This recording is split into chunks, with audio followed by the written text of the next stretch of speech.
ဇလန်းလေးမစခင်ကျွန်တော်တို့ရဲ့ channel လေးကို subscribe လုပ်ပေးပါအောင်ခင်ဗျာအပိုင်းတစ်တွေတင်တိုင်းအရင်ဆုံးသိရအောင်ခေါင်းလောင်းလေးကိုပါနှိပ်ထားပြီးဖို့မမေ့နဲ့နော်အပိုင်း10အရေးထဲကလွတ်မြောက်လာသူခမအဲ့ဒီကွင်ကပဲဇေယဟာအဲ့ထဲကကြေးဝါတော်ရင်ကိုဓာတ်တလက်လူကြစ်ကြစ်ပါပါစုပ်ကိုင်းပြီးဥပကိုချင်ရွယ်ကအော်ပြောလိုက်ပါတယ်ဥပကအလီယက်စတီယာရင်ကိုလှစ်လိုက်ပြီးသူ့ရဲ့မျက်လုံးတင်ကေတာတတူးကိုငုံကြည့်လိုက်တယ်ပြီးတော့တပြေးရှည်ကြီးတစ်ခုချလိုက်ပါတယ်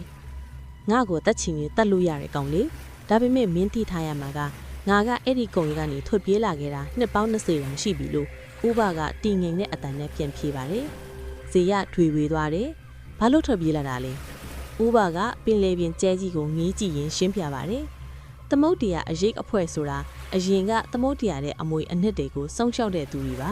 ဒါပေမဲ့နောက်ပိုင်းခေါင်းဆောင်တွေကအဲ့ဒီလျိုးဝတ်ကျွန်းပေါ်ကစွမ်းအားတွေကိုတုံးပြီးကဘာကြီးကိုလွှမ်းမိုးဖို့ကြိုးစားလာကြတယ်အဲ့ဒီအချိန်ကနေပဲငါလည်းဂွင်ကိုတစ္ဆာဖောက်ပြီးထွက်ပြေးလာခဲ့တာပဲကောင်းလီမင်းစီမှာပါလာတဲ့တစ်တာကအဲ့ဒီကျွန်းရဲ့အသက်ဝိညာဉ်ပဲကောင်းလီအဲ့ဒါသာသူတို့လက်ထဲရောက်သွားရင်အားလုံးပြီးပြီဥပရဲ့မျက်လုံးထဲကနောင်တဲ့နဲ့တီကြီးမှုကိုဇေယမြင်တွေ့လိုက်ပါတယ်ဒီအဖိုးကြီးကရန်သူမဟုတ်ဘူးဆိုတာသူယုံကြည်သွားပါပြီဇေယကတောတန်ကိုအောက်ချလိုက်ပြီးတစ်တာလီကိုထုတ်ပြလိုက်တယ်ဒါဆိုကျွန်တော်တို့ကိုကူညီမှာသွေးရောင်လာချက်မင်းညမတိုင်ရင်အဲ့ဒီကျွန်းကိုသူတို့ထက်အရင်အရောက်သွားပြီးသူတို့အစီအစဉ်တွေကိုဖျက်ဆီးပြပါတော့လို့ဇေယကပြပြတသားပြောလိုက်ပါတယ်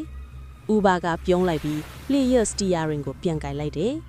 တီမြင့်တမန်ကလီးစင်အတွက်အသင့်ပြင်ထားပဲတော့ကောင်းလီငါတို့သွားကြမယ်ကောင်းကင်ရံမှာတော့လမင်းကြီးဟာတဖြည်းဖြည်းချင်းအနီရောင်ပြောင်းလဲစာပြူနေပါပြီ